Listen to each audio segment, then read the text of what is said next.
Sir నేను MCA MSc computers డిస్కన్యూ చేశాను. అది ఏవి కాలేజ్ సార్. ఓకే. నేను బేసిక్గా నేను చెప్పాను కదా సార్, నేను మాది తెలంగాణలో రామగుండం పక్కన గుంటూరు పల్లి అని ఒకటి ఉంటుంది. గుంటూరు నుంచి సెటిల్ అయిన వాళ్ళు. తెలంగాణలో ఎడ్యుకేషన్ అంటే అప్పట్లో అంటే 90s కంపల్సరీ ఆంధ్ర వెళ్ళి చదువుకోవాలి అనేది బాగా బలంగా ఉండేది చాలామందికి. అంటే అక్కడ రెసిడెన్షియల్ కాలేజెస్ అక్కడ ఉండే, అంటే మా దగ్గర కొంచెం ఆ టైంలో కొంచెం క్రైమ్ అంటే కొంచెం ఈ ఉద్యమాలు ఇవన్నీ ఎక్కువ. అంటే ఈ ఉద్యమాల బాటలు కానీ అంటే ప్రతి ఇంట్లో అదొకటి ఉంటుంది, పర్టికులర్గా ఆ ఏరియాలో ఉంటుంది. సో నాకు మాత్రం ఏంటంటే మా ఫాదర్ ఫ్రెండ్స్ చాలా మంది ఉండేవారు ఈ గుంటూరు పల్లెలో, సుబ్బారెడ్డి అంకుల్ అని, వెంకటేశ్వరరెడ్డి అంకుల్ అని. సో వాళ్ళ అబ్బాయిలు బాగా చదివించేవాళ్ళు అంకుల్ వాళ్ళు.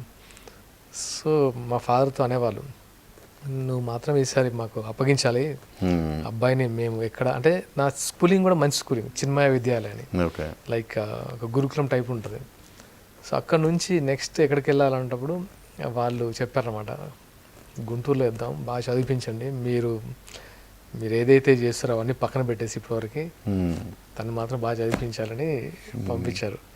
ఫస్ట్ టైం గుంటూరు సిద్ధార్థ కాలేజీలో నాకు ఇంటర్మీడియట్ జాయిన్ అయ్యాను. ఆ తర్వాత గౌతమ్లో long term EAMCET long term coaching తీసుకున్నాను. అది పెద్దగా నేను లైక్ అక్కడికి వచ్చిన తర్వాత ప్రపంచం తెలిసింది. విజయవాడ గౌతమ్కి వచ్చిన తర్వాత తెలియకుండానే రెక్కలు వచ్చినాయి. దాంతోపాటు బాలకృష్ణ గారి ఫ్యాన్స్, చిరంజీవి గారి ఫ్యాన్స్ అనేది బై డిఫాల్ట్ తెలంగాణ అంటే చిరంజీవి గారి ఫ్యాన్స్, బాలకృష్ణ గారి ఫ్యాన్స్ అక్కడ ఉండేవాళ్ళు. తెలియకుండా గొడవలు బాగా పడేవాళ్ళు.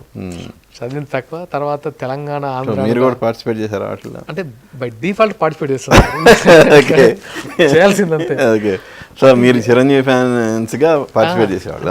అంటే తెలంగాణ నుంచి వచ్చిన ప్రతి ఒక్కరు చిరంజీవి ఫ్యాన్, ఇంకా ఆల్టర్నేట్ ఏం లేదు. ఇంకా తెలంగాణ అంటే చిరంజీవి ఫ్యాన్ రావడం అని ఫిక్స్ అయిపోయేవాళ్ళు. ఆంధ్రాలో చిరంజీవి ఫ్యాన్స్ ఉండేవాళ్ళు, బాలకృష్ణ గారి ఫ్యాన్స్ ఉండేవాళ్ళు. బట్ బాగా గొడవలు జరిగేవి. అంటే గొడవలు పెట్టుకునే వాళ్ళం కాదు కానీ ఇన్వాల్వ్ అవర్స్ వచ్చేది. సెల్ఫ్ ప్రొడక్షన్ కోసం ఉండే ఏమవుద్దని అలా. తర్వాత అది తెలియకుండానే అది తెలంగాణ ఆంధ్ర ఉద్యమంగా స్టార్ట్ అయింది అప్పుడే 97లో. చదవలేదు పెద్దగా. సో ఇంజనీరింగ్ మానేసి నాకున్న సిచ్యువేషన్స్ వల్ల ఇక్కడ ఏవీ కాలేజీలో జాయిన్ అయ్యాను. ఇది బీఎస్సీ కంప్యూటర్స్. ఒక్కసారి స్టడీస్ డిస్టర్బ్ అయిన తర్వాత సార్ మా ఆలోచనలు అన్నీ ఇంకా ఎటువైపు వెళ్తుంటాయి. అతి కష్టంగా డిగ్రీ కంప్లీట్ చేసి ఆ టైంలో ఒక ఫ్రెండ్ ద్వారా మధు ఇన్స్టిట్యూట్ వచ్చేవాడిని. సంథింగ్ ఒక ఈవెంట్ కోసము వస్తే ఇన్స్టిట్యూట్ దగ్గరకు వచ్చాం. మధు ఇన్స్టిట్యూట్ చూసి ఒక 3 months అలా జాయిన్ అవుతే ఎలా ఉంటుంది అనిపించింది. ఆ తర్వాత దాన్ని సీరియస్గా తీసుకోవడం జరిగింది. ఇంట్లో వాళ్ళు కూడా పెద్ద అబ్జెక్షన్ చేయలేదు. అంటే నేను ఎప్పుడు ఏం చేస్తున్నావు ఇవన్నీ అంటే ఫ్రీడమ్ ఇచ్చేవాళ్ళు మా ఫాదర్. నీకు ఎలాంటిదైనా సరే కెరియర్ కావాలనుకుంటావు, మంచి కెరియర్ నువ్వు చేయి, దానికి నా సపోర్ట్ ఉంటుందని చెప్పేవాళ్ళు. ఆ సపోర్ట్ వల్ల ఏంటంటే కొంచెం ధైర్యం వచ్చింది. అంటే మనకు ప్రెజర్స్ లేవు కదా, జాబ్ రాకపోతే ఏంటి లైఫ్, ఈ ప్రెజర్స్ ఎప్పుడు లేవు. దానివల్ల మెల్లిమెల్లిగా